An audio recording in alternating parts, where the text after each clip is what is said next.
wanted to talk about April's Fool. The first day of April, when you fool someone. It's a thing in Sweden, and I know it's kind of common in other countries as well.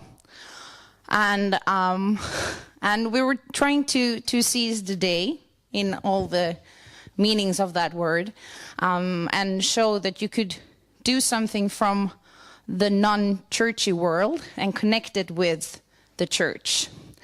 So we live in, this is maybe going to get lost in translation, but we live in the very south of Sweden, in Lund, where we talk skånska. It's our accent. So we made, I found this. It's a picture of a Bible. And as you see to the very far left, this is how you normally spell Bible in Sweden. But in the accent we speak, it would called Bibelen, which is an accent.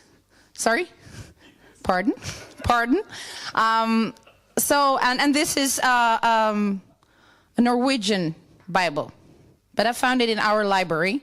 So I put it together with some other well-known books, and I took a picture. And then I wrote a caption, all on Facebook, that said something like this. I will try to translate while I see it here. Now it's finally here, the Bible in Scandinavian, you call that in English? In a very long time, you worked on a translation unique for Lund's diocese, and now it's finally here, Bibelen. Are you curious if this is something for your parish? On our office, you can find an example to look in before you decide how many copies you would like to order. And we put it out on Facebook as a funny thing to do. And They had a press conference in Berlin 3 or 4 weeks before that.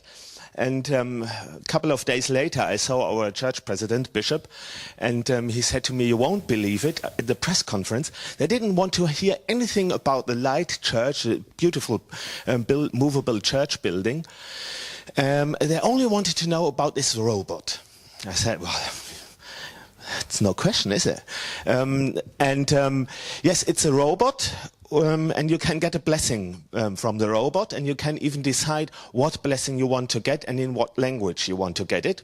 So obviously German and English, French, I think Polish, and Hessian dialect, our dialect where we are from, which is the most preferred by me, obviously. But I found a video of the robot in English. I hope.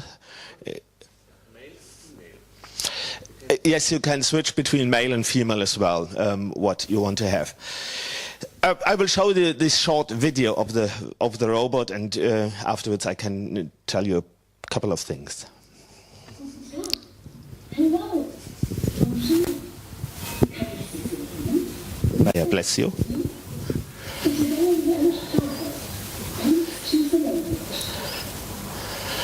Now you press on the screen. Hi, and welcome. It's nice to meet you. Would you like to be blessed by a female or a male voice? Fine. Which blessing do you need?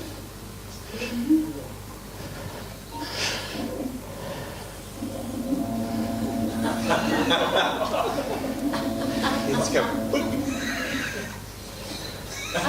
May the God of hope fill you with all joy and peace in believing, so that you may abound in hope by the power of the Holy Spirit.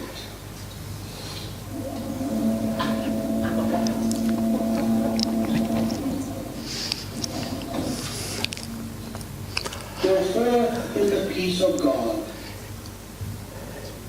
would you like to print out your blessing?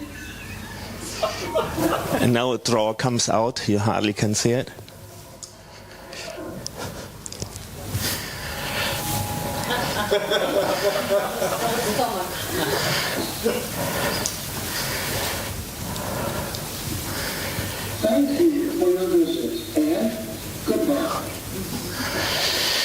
So that's the blessing robot we have, and he or it is traveling around ever since. And whoever comes to the next Kirchentag in Dortmund in a couple of weeks, it will be there, and you can get a blessing by it. And the big discussion, and it was all over the papers, first in Germany, but later on all over the world, in China even, and Japan, America. And the most often said or question was, do you want to replace priests now? People always thought, yes, there are obviously less priests in Germany in the future, so in church you will have this one instead of priests. That was a big question, and I was standing next to it at the World Exhibition in Wittenberg for a whole week. I was there with a group, and we had other parts of blessing, all about blessing.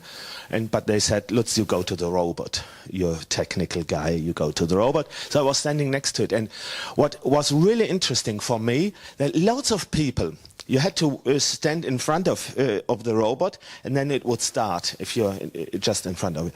And as soon as the arms went up, I saw lots of people bowing down the head. And I asked them afterwards, did you notice anything when you were standing there? What do you mean? What sort of? I said, well, what did you feel, and how was it for you? Oh, yeah, it was good. It was a good blessing. And they all took the paper slip. Yeah, did you notice anything in your behavior? No one did notice that. Involuntarily, just because you do it, they bowed their head a bit down, and they all felt it was a blessing, more or less all. And within the whole week, I had one person who was really, really afraid of that. Elderly lady, she didn't want to come anywhere close to it. Lots of people came for the robot, but she didn't want to. I spoke to her 1.5 hours at least, and one of the things she said was, there might come a curse out of it. You never know. It's not a human being, and it might not bless me, but curse me. I said, well, no, it's impossible, because all the thing does is what someone recorded into it. And it's all Bible verses. It took me a very long time, and the only thing I got is that she walked as far as to this table, to it, and to watch it. But she was still afraid to come any closer. She was afraid it would harm her. So that was one person. And one more story I want to tell you is that we have a little Kirchentag in my deanery in 31st of August. And I said, well, I could have this in our, for this church day, for this feast day, festival. And one of my PCC members said, no, I don't want to have it. Why? Because it's supposed to be a nice day, a day where we are happy and celebrate, and I don't want to be offended by it. And we talked in the PCC twice, that's very seldom for us, in 2 different meetings, for altogether 2.5 hours about blessing. And how does a blessing work? Does it work via such a machine? And does it work if it's written at a house? Does it work transmitted by television? And so on and so forth. So, and this was what the robot was all about, to get people talk about blessing. How does blessings work? And it fulfilled its purpose completely. And always we discuss, if it would be just the screen, a computer printing out, what would you feel then? And the PCC member said, well, this would be different. So why is it that you don't want to have this, but you wouldn't mind to have a computer? Because it looks a bit like a human being. So it's very tricky, but about artificial intelligence, it's nothing artificial intelligence whatsoever. And I got to know the male voice. He came along when I was in Wittenberg, so it's human beings, obviously, who have, it's not even a mechanical voice. It's human beings who have recorded it. So it's an interesting thing, and if you come across it, go there and test yourself how you feel about it. I thought at the beginning that's rubbish, but after a week with it, I think it's a good thing to try it, talk about blessings on the one side, and yes, people feel blessed.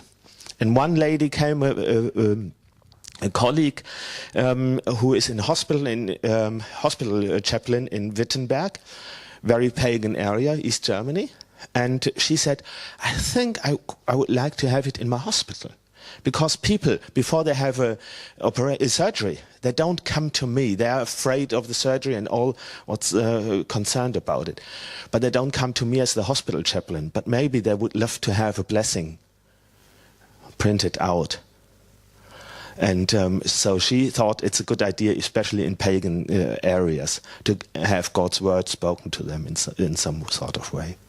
So that's my story. Thank you.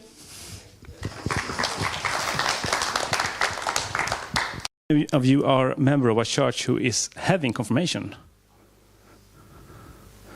Yes, most of you.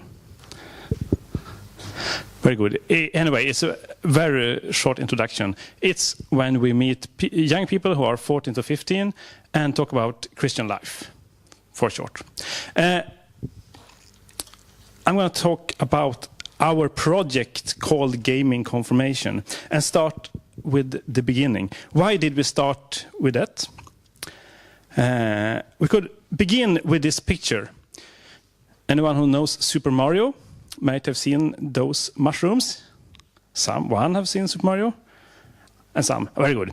Anyway, in Super Mario, when you play that, you have two kinds of mushrooms. One of the mushrooms makes your character big, and the other one gives your character an extra life.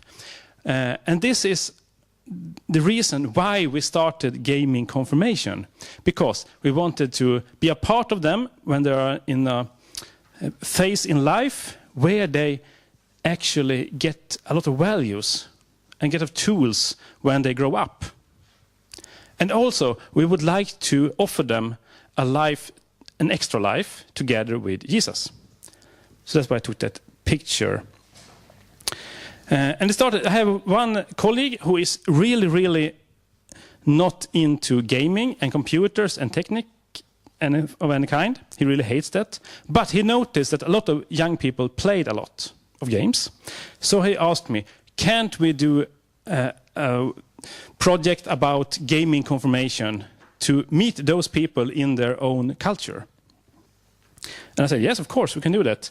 And we got 5,000 euros from our diocese to buy stuff we needed, hardware and computers and video games, because we wanted that everyone who was interested could join Gaming Confirmation, even if they didn't have a computer by themselves, or even if they didn't have some PlayStation 4 or something. So that's why we need the money.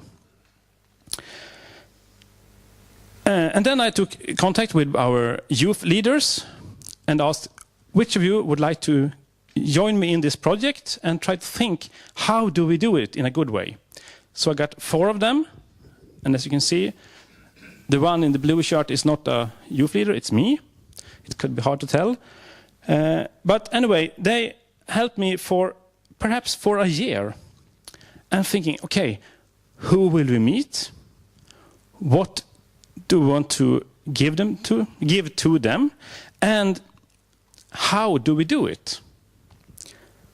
So we talked a lot about God, talked about culture and everything. And we realized we needed both to talk about gaming specific topics. This is an example of that. That's a girl, you can see it, it's pixelated. Because we realized that a lot of girls who are into gaming are having a really hard time. Most of them doesn't use their real name or anything that could make anyone know that they're a girl who's gaming. Because when people realize that, first of all, they think they are really useless to play, they are very bad at playing. Second of all, they got a lot of sexual harassment. And they also get very comments that they didn't like, oh, you're good to play even if you're a girl, and things like that. So most of girls in gaming prefer to use a male name. And also in the gaming industry, it's the same thing. They make the games. So we talked a lot about gender and talked about being a girl, being a boy in gaming. There were more specific gaming topics. But we also used games in our education as a tool. We talked about being an image of God, and we used the game Sims.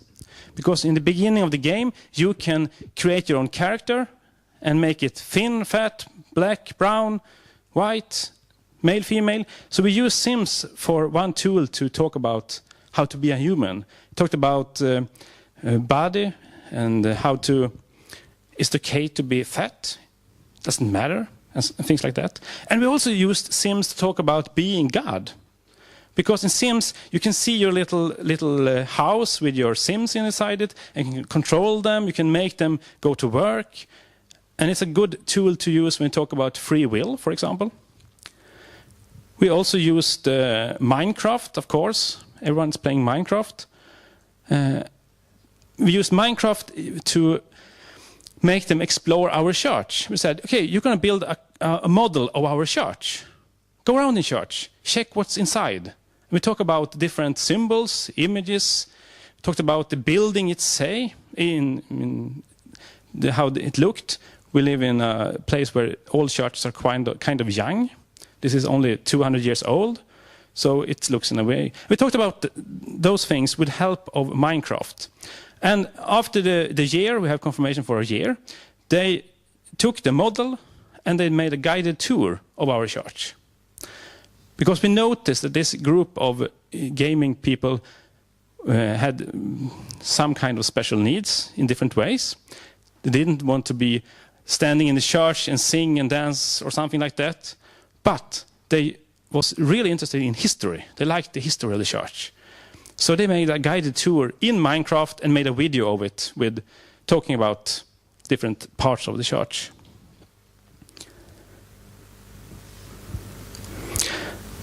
And we before the confirmation service, we had went with them to a gaming camp just to let them meet other Christian people. It's a Christian gaming camp.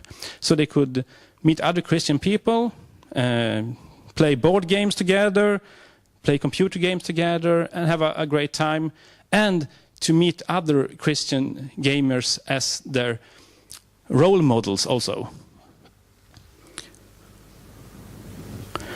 Now we're coming to make you a guess. Now you have to turn your head in a biblical way now, and I was wondering if any of you could guess which biblical character this is. Can I have a guess from someone?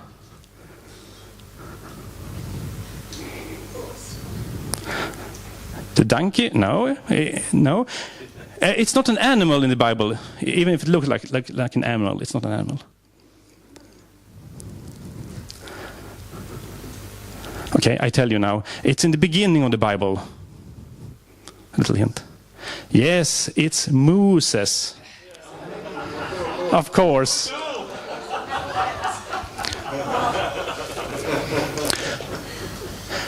Yes, and he is here because he was the one who is coming with the law to the gaming camp. Moses came with the law, you know.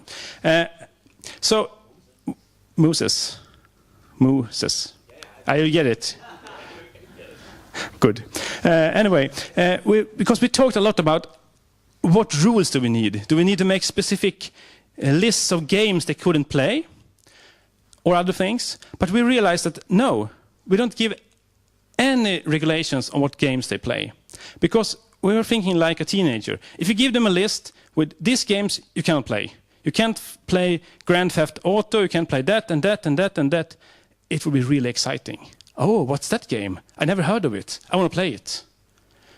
So the rules Moses came with was mostly about how to treat each other. Never let anyone play alone, if they don't want to play alone. Be generous. And we also talked about language. Because we thought it was really, really important as a church to help the gaming community to develop a better climate in gaming, because there are really much cursing and things that makes the youth kind of hard place to be, kind of rough place. So we said, okay, keep a good talk to each other, treat each other nicely, invite each other, tell other about your favorite game. This is amazing game. Want to play with me? That was the rules mainly. And we have never had any problems with them playing any games we didn't like. So all the games we maybe have in a mental list, which was not okay, we thought Grand Theft Auto, you can use it in a very destructive way. No one played it. And no other game that we thought was not good. So in one way, for us, it was working very well. We had at this gaming camp, I think it was 60 youth, something like that. But they all played games, some violent, you know, Counter-Strike is violent and other things, but they never played any sadistic games. So in one way, we accomplished what we wanted without giving them a specific rule. Now we come to the last slide. Was our experiment with gaming confirmation a success? No, it wasn't. Not at all. We tried the project for 3 years, and only one of those years we got enough applications to make a good group. So we only tried it once. The gaming camp is every year, and it comes a lot of youth there, but not the confirmation. So gaming confa is like this. We don't have any alternative to choose at this moment. It's called gaming confirmation. But we learned very much of it, primarily because we were working together with the youth leaders very, very tight. They were a really, really important part of creating that alternative. So we learned a lot from them. We also learned that from the people who was applying for gaming confirmation, because they have a lot of special needs, all of them. If you have a normal youth group with 30 people, you can have one who is in need of that, and one of that, and one of that. And we got all of them in the same group, which demanded us to think in different ways, which was also very, very good. So it was a success for us leaders. We learned very much. But it was not the great success who made our statistics go through the roof. But it was really, really a learning lesson. Thank you. Any questions, by the way? Sorry. Do you have any questions? Yes? From which district do youngsters come from? At the Republica, I think 2 years ago, I had listened to a speech about the end of the main platforms, YouTube, Facebook, and how only a few people can get rich in Facebook and post things. And there was the idea, if you want to do good things and reach people, just switch to a positive platform. And one example was Spotify. And we had the idea to offer a Spotify playlist for special days. And this is, I don't know what the English word for it, it's the last day in November where you read the names of the people who died the last 12 months. You know this? All Hallows Eve. Yeah. Also. And we had the idea to set this playlist in an account from. Oops. Oh no, sorry. I don't like this. You closed it, yes. Yeah, thank you. Great. Oh. Yeah, you can't. Okay, and great. And we just invented an account for the church, Bayern Evangelisch, and we just set this playlist.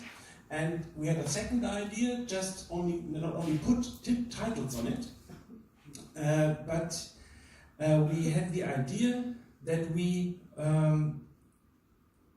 asked some people what are their favorite musics. And this is a young colleague of mine, and I just asked him, what are your titles? Beautiful landscape, this is the reason you have to come to the area. And she just told me what are their titles, what are their stories with these titles, why it's had something to do with theology, and why it is on this playlist. And we offered the video on Facebook, and at the same time we put this title on the list. So we had every day, in this week before, every day we had a little event where something happened with a list. It becomes more and more, and we share it every. Oh, there's a list. Great.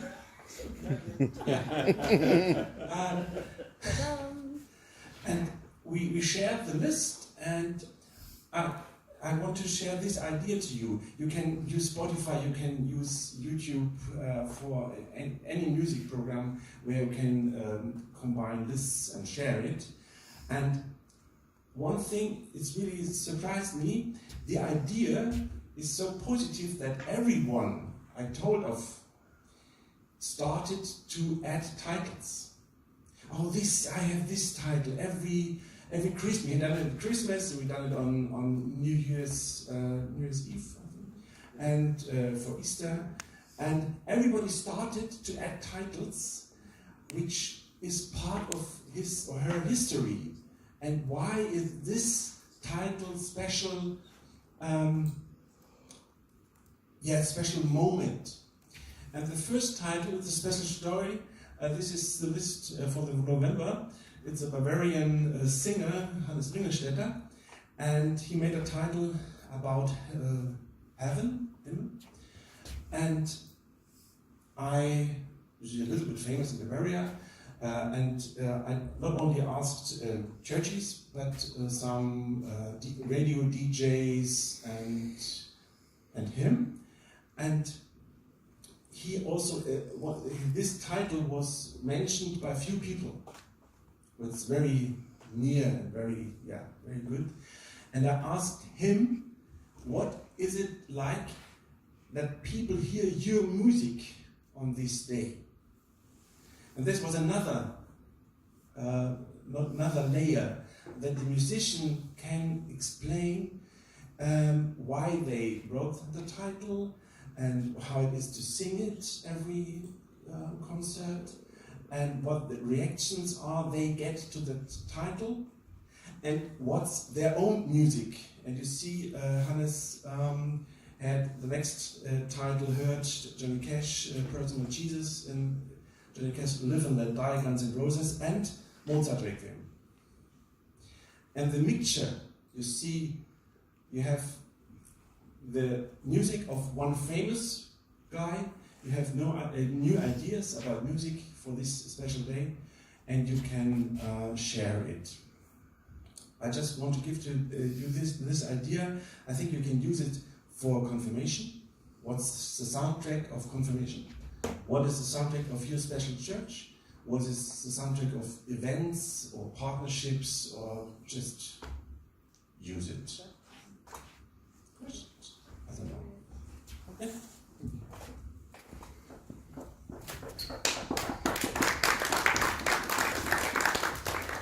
Thank you, Christoph.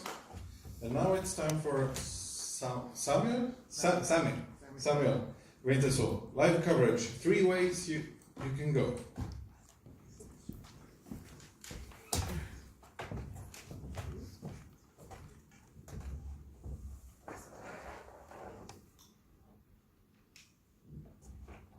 Thank you.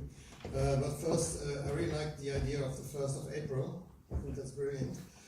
I think in Sweden you have this Christmas stories, or what you call it, from 1st of December. Advent calendar. Yeah. And we did something similar last year, so we learned from you.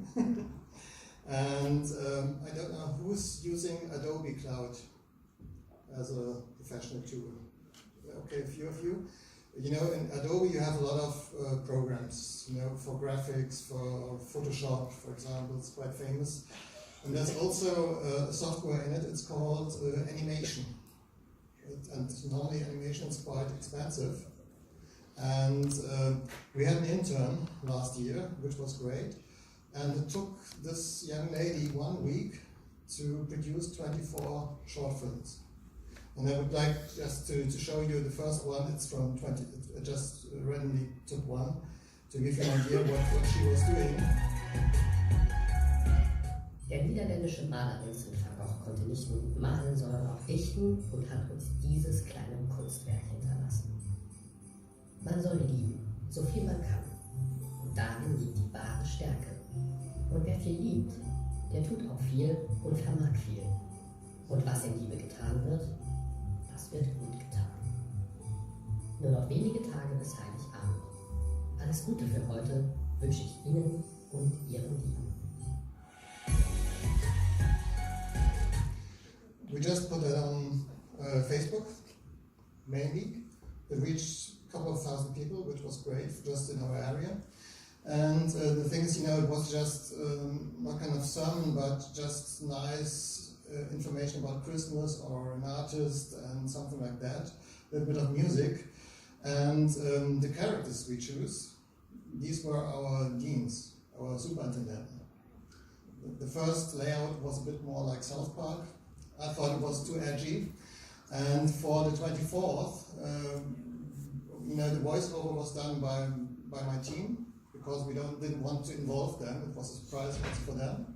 A bit risky, because they were now an animated character, and this was the message for 24th.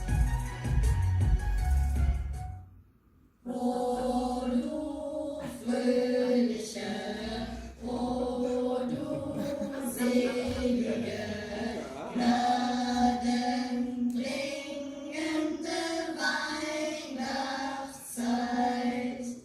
Well, you can imagine it was a lot of fun to produce these little clips, and it really was just 1 week work for this young lady.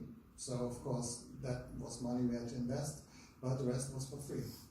And when you subscribe to Adobe or something like that, you have these tools in it, and for example, the animation comes from the voice, because the voice is then transferred into an animation, and you can add some movements to it, and so it's quite easy and very quick produced. Which program? This is animation. It's part of the Adobe Cloud. Thank you. Yeah. But that wasn't the thing I really wanted to show, but when you talked about 1st of April, just came into my mind. Sorry. So it was some commercial break for Adobe. Okay, here we are. When I thought about the session today, live coverage is something we find out that it's quite good for our Facebook account, because in the algorithm it helps us to get a bit higher, and we get a lot of people when we do live. And there are 3 ways which we like to do. The easiest way, I think, is the way everybody knows, when you go just live with your smartphone. For example, on Carnival, when we had in Cologne, we had the Dreigestirn. It's the representations of the Cologne Carnival when they come in. I just took my smartphone and I just streamed it live, and hundreds of people were watching this thing over the day. So that's something I really like, because it brings something fresh and new thing to your Facebook account. I think the advantage is you can just use it spontaneously. Often, for example, when I'm in a big meeting and there's a conference or what, sometimes I do just a minute or 5 minutes or maybe a whole sermon when I like it. I just stream it live. Sometimes, it's better to ask the guy who is doing it, but if it's an official representative and maybe at the beginning or before the meeting or the service, you discuss it with the guy or the woman preaching or whatever, presenting something. I think then if it's a chance to stream it, you just can do it. I think the challenge when you just use your smartphone is the sound, because the microphone in the mobile is not that good for covering the sound from a big hall or whatever. And the other problem is when you have longer videos, your arm gets a bit tired, and sometimes you shake around, and that's the thing. It gives the video some amateur attitude, which can be good, but from a professional production value, I think it's not so good. So if you can prepare for something like that, often it's good to first have a little introduction. I often put that into my notice on the smartphone. When I say, okay, I could do something live, then I have, hey, now it's live, we see, and then the name, whatever. And I just then copy it into the Facebook page before going live, so I don't have to do it when I prepare the live video. And if I know that probably I would do something live, I take my gimbal from DJI or another one, I just bring it with me, and sometimes I take an extra microphone, because if you have an extra microphone, you just can plug it in, and it's quite easy, and so the sound quality is much better, and it's the easiest way to do live coverage. At the moment, we are testing a 3-camera system for production. The advantage is it has a more professional look. When you have different camera angles, you can edit one after the other.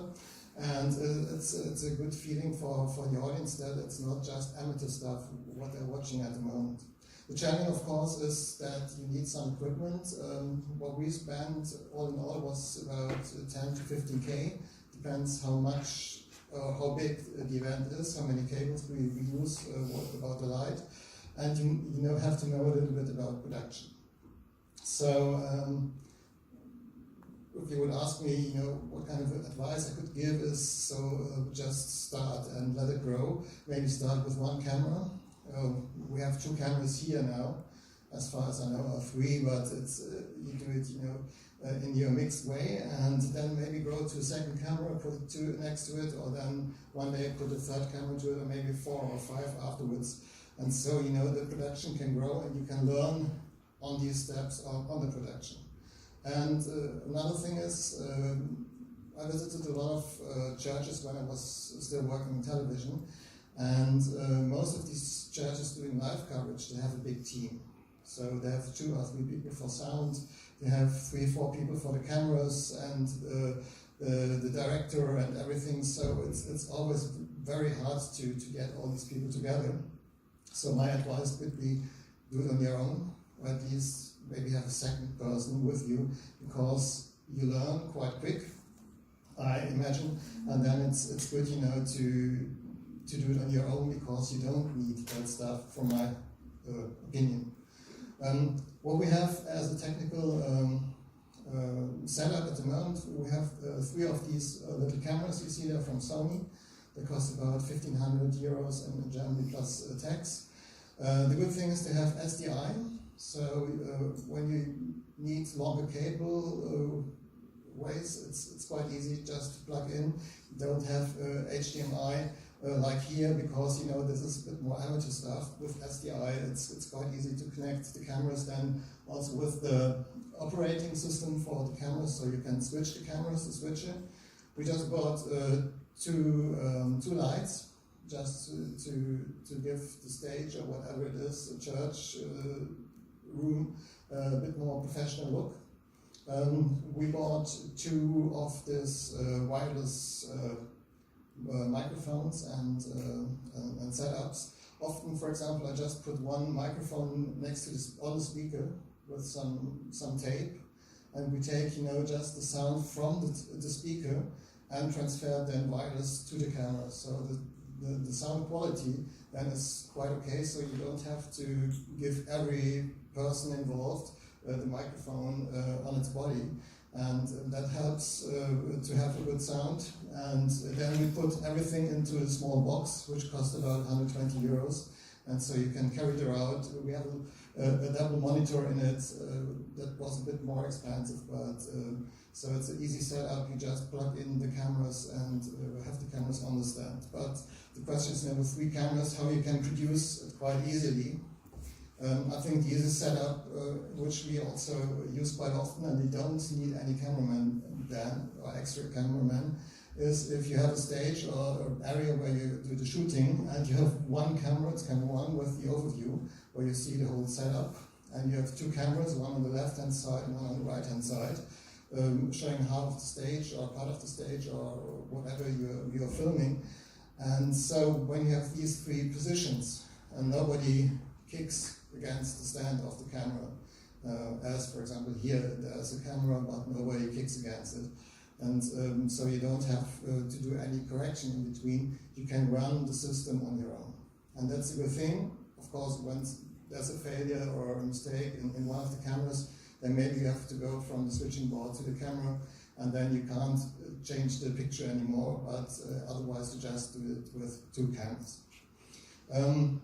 One challenge for us was when we did live coverage for Facebook or on YouTube, that often the Wi-Fi connection was quite weak in some of the church places. And then somebody advised us with a system which is quite nice, and I really love it.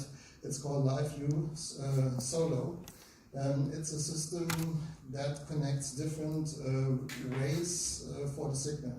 So you have the possibility to have an old-fashioned LAN, then you have Wi-Fi, and you can put 2 surf sticks into it. And so this system has then 4 ways to bring the signal to a server owned by LiveView, and from LiveView then you can stream it on Facebook or on YouTube, whatever, and so it's very stable. So you don't have to rely on one transmitting way, and you can connect 2, 3 or 4 ways, and since we have that, I'm very relaxed, because otherwise that was often the challenge that, for example, the hotspot didn't work anymore, or there were so many mobile phones in the room that the Wi-Fi connection broke down or something like that. And so I'm really glad that we bought that thing. It was about 1,000 euros, but it's worth. So that would be more proper 3-camera production, which can be done by one person. But there's something in between, and I don't know if you know the Mevo system. Mevo is a small camera. You can see it on the left there. This is the bundle you can buy. The Mevo, it's a small 4K camera. And the good thing is you will have an app on your smartphone or on a tablet, and you have like a direction room. Because within the 4K picture, you can choose parts of the picture as a camera picture. And then, as the normal switcher you saw before, you can switch between different pictures. And so it gives you a feeling of a live coverage with several cameras. The only bad thing is that when you have one Mevo, you have it always in the same position, so the camera angle doesn't change. But with the newer version, you also can combine 2 Mevos or 3 Mevos, so then you also have the chance of putting together, different camera angles. The price for the bundle is less than 1,000 euros, but I wrote 1,000 euros because there's one problem with the Mevo, that's the sound. I think the picture is great for something in between a production value, but the microphone is a bit poor, and you have the chance, for example, to take this little Zoom recorder and to connect it over USB with the Mevo or with your smartphone, and it's put into the system like a proper microphone where you can have a better sound. I think you have. Don't you have a microphone here for the sound? Yours. Okay, this is the one. I thought you had another one, a double one. Yes. Okay.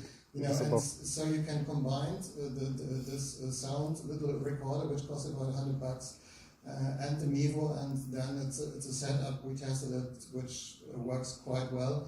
And so I think this is something maybe in between when you like to have a bit better quality than just live coverage with your smartphone, and if you don't want to spend that much money for a 3-camera production. When you go to our Facebook account, Kirche Köln, you will find several videos, or you can also go to the Mevo website and just have some instruction videos and some samples what they do. All right, thank you very much. Thank you.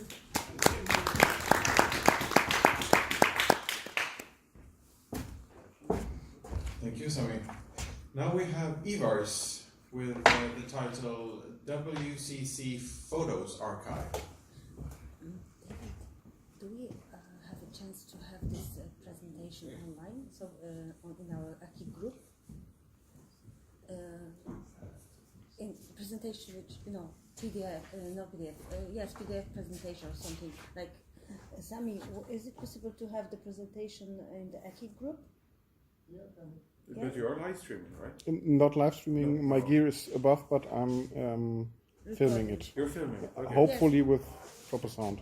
But still, it would be great if you can share it. Yes, if some of you can share it. Also with this, everything what we had.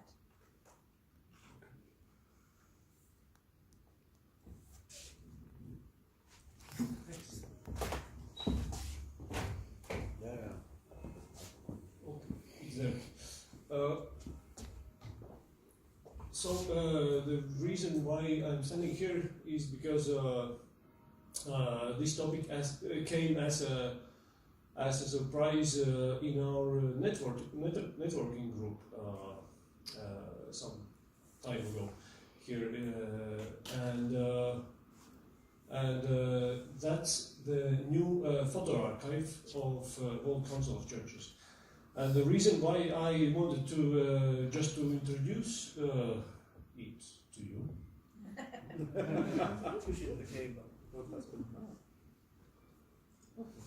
is very simple. These are high quality photos for your work as the church communicators. Accessible free of charge, accessible without any registration. You can just go on online now, do the search and download anything that you want in the highest resolution. So the history behind that is that World Council of Churches has had a photo archive. We still have the previous version online as well, which looks like this, which consists of about 20 years of doing photography for all the communications of all Council of Churches, which means traveling to many different countries in the world, taking photos of activities of churches, congregations, their life, different programmatic work of all Council of Churches as well. So in the old archive, we have about 40,000 photos. They still are not migrated yet to the new archive, so we started to use the new archive from beginning of last year, and the migration of all the previous resources still need to be done. But the big difference is that the new photo archive is much more user-friendly. You do not need to register, as was the case with the previous system. And yeah, all the photos are easily accessible. For example, we can see, we click on this year, and we can see here all the galleries, particular events we have covered, but that's if you want to browse all the events. You can also just do the search. Let's say what's the most important type of images in our yeah, ethic could be, but we will not post so much of our own images in our work, right? As we have experienced, most usually we need images of candles. So if you type candle in the search, so you get quite many images where you see candle. And when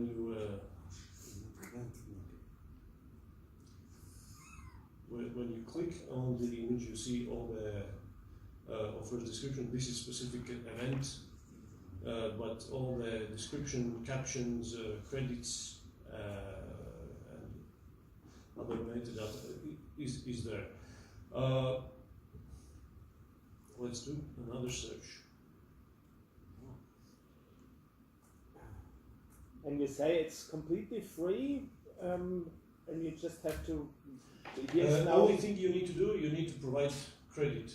Credit. So that's name of the photographer and WCC. This is the only thing we ask.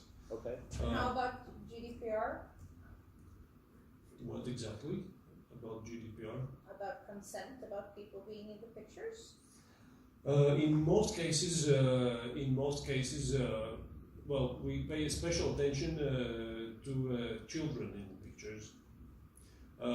If we are taking specific portrait photos or pictures in the church somewhere, usually, and if there is someone's face close, so we usually check with people that they are okay with being photographed. So usually that is not a problem. We don't have written consent forms for each photo. That's not the case. Because we are fighting this every day in the Church of Sweden. Yeah. So that's why I wonder. Yeah, sure. So how these photos actually arrive here? We are working with our own staff photographers, with freelance photographers, mostly with professional photographers who upload their images, and so you can see that in the credit information. In some cases, in most cases, we have the copyrights. In some cases, we have the rights to distribute the photo, but not the full copyrights. It depends, but that's usually written in the description of the galleries. And what I just wanted to let's say, we type in the search hands, so you see there are a lot of images with the hands. If you type in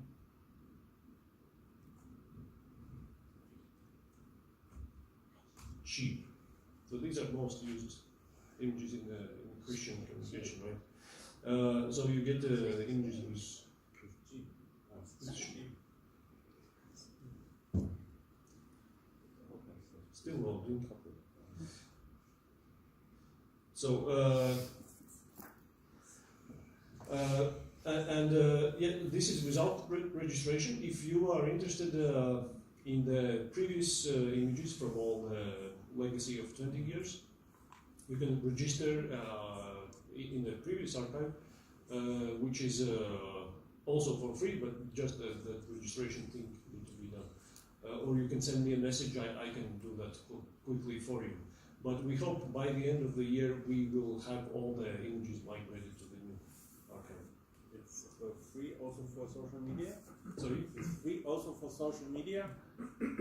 Yes, for anything. We are, our interest is to share those images with the stories we produce as wide as possible. Okay. So we are inviting, so usually when we are publishing stories, we are adding the link to the photo gallery with more images and sending that to media all over the world. So we are encouraging media, church media included, to use them.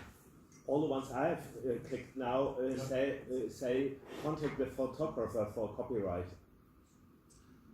So I have to contact him or her? Well, there are particular images which we do not have full rights to. So in that case, for example, if you plan to do the I don't know, Christmas advertising campaign across all of your city, so that would be our suggestion, to contact the photographer in the cases when we do not have full rights.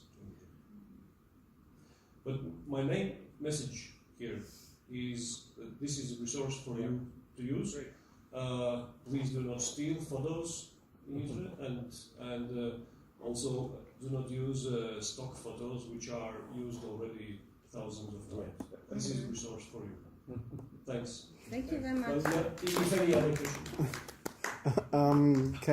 Can I edit the photos, like cropping it, like adding text? Is that allowed?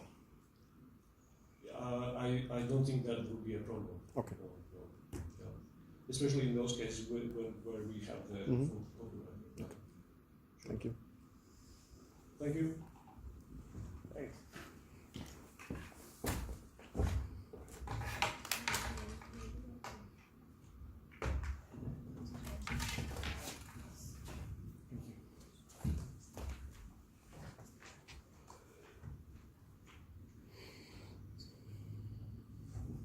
Oh, okay. Like this. I would like to make one contribution as well, because I think it could be worth talking about. I did, some of you already know this. I made a project for myself last Lent, you know, when it's fasting time. So I started on Ash Wednesday last year. Actually, I started on the Sunday before to introduce my project. So I did a short vlog every day during Lent, except for on Sundays. So starting Ash Wednesday every day, except Sundays. And of course, Holy Week I did also for the Sunday. Otherwise it would be a bit of an anticlimactic thing. They are in Swedish, so I will not bore you with playing all of them. I also shared yesterday here. So there are quite a few videos there. I wanted to share what I learned by doing it. I made them and I put them on Facebook on its own page to have some statistics, but also on a YouTube channel for my own. And I started more or less from scratch on both platforms. And YouTube, I still have only like 20 subscribers or so, because I'm not an active YouTuber. But on Facebook, it was another story, which you can imagine, since I have Facebook friends, as most of you do, all of you perhaps. And what I find very interesting and I find encouraging, and what I would like to send with you, both perhaps for yourself, but also for pastors you know, is to actually, if they have any interest in doing anything like this, do it. Because what you do, when you do it as yourself, and publishing like this on Facebook, is that you're actually reaching the people in your network, and the ones who are friends of your friends in your network. And that could be quite powerful, to reach people that you would not otherwise reach, and people who would never otherwise come close to church. That is my experience from last year. I don't know everything about where every episode were shared, but I have a couple of stories from it. In general, during the vlog I did during Lent, I had between 500 and 1,000 views, which for me was really great, because I've never done anything before, and I've hardly done anything after. But it was shared, and it was shared not only, it was not only my friends who watched it, but also my friends' friends. So for example, my sister who works as a nurse in a hospital, she shared it on her Facebook, and someone from her work had watched it, and liked it, and several others as well. And they had never spoken anything about church or faith or so before, but they got to do that on work now. And also a colleague, a priest in another part of Sweden, she shared it with her Bible study group, and they started following it as well, and they had it like part of their Bible study to discuss what they had seen on the blog as well. So I think it's really encouraging that you could very easily reach people that not necessarily would be reached otherwise. And also, I think another encouraging thing for everyone, especially for pastors perhaps, is that, as you know, we lose contact with people. We don't keep in touch with everyone. So for example, that's the common case with confirmation classes. You get to know them, at least in Sweden, for that year or so that you have them in your class. And a lot of them you won't see more than just saying hi on the street or something when you when you pass by each other. But you may have each other on Facebook. At least in my case, most of the youth adds us, the ones who have Facebook. And during my commute home from my work, I sat down on the train and I didn't realize that the person beside me was someone I knew, because I just heard my name, David, I heard my name, and that there was one of my confirmation class participants from 6 years earlier or something like that. And she's a friend of mine on Facebook, and she had watched the vlogs as well, and she had lost contact with church a year after confirmation or so. But she watched them and she found them uplifting and helpful for her. And I found that to be a very, very positive story, because she's just one of the normal, regular Swedes who don't go to church anymore, who are not active in church in any way. But she had her confirmation priest on her Facebook, and she just happened to see that there was a vlog to look at, and she started doing that. And I noticed that when I do vlogs still, she's still looking at it, often liking it, so I know she's on the train still. So I think it's very uplifting to do things like this. It may not be the thousands and hundreds of thousands of views that you sometimes can get if you're a big organization, but you can reach people in your own way, in your own network, and I think that could be very valuable. So that was my story.